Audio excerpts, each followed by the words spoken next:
গভীর বনের মধ্যে টুনি বাস করত। তাদের একটি শখের বাচ্চাকে নিয়ে তিনজন মিলে খুব সুখে শান্তিতে বাস করত। একদিন টোনা কাজ করতে বেরিয়ে পড়ে, আর টুনিও তার বাচ্চাকে নিয়ে আকাশের দিকে উড়তে লাগলো। এদিকে ওই বনের মধ্যে একটি নদী ছিল। এই নদীতে একটি কুমির থাকতো।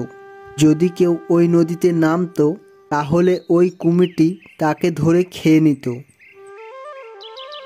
এদিকে টুনি ও তার বাচ্চা উড়তে উড়তে ওই নদীর উপরে চলে আসে, আর হঠাৎ টুনির বাচ্চা নিচে পড়ে যায় আর গিয়ে পড়ে ওই নদীর জলের উপর।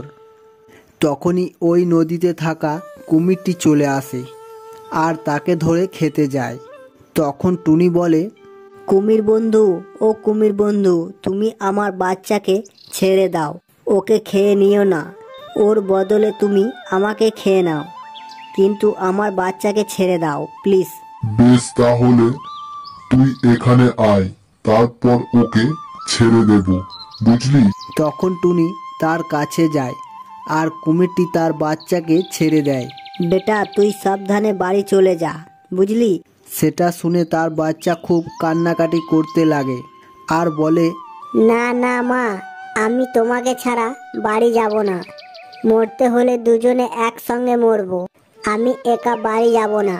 কুমিরটি সেটা শুনে বলে, টুনি, তোদের মা ছেলের ভালোবাসা দেখে আমি মুগ্ধ হয়ে গেলাম, তাই আমি তোকে খাবো না। তুই যা এখান থেকে, তোর বাচ্চাকে নিয়ে বাড়ি যা। তো বন্ধুরা, ভিডিওটি ভালো লাগলে একটা লাইক দেবেন, আর যারা মাকে ভালোবাসেন তারা কমেন্টে মা লিখে যাবেন।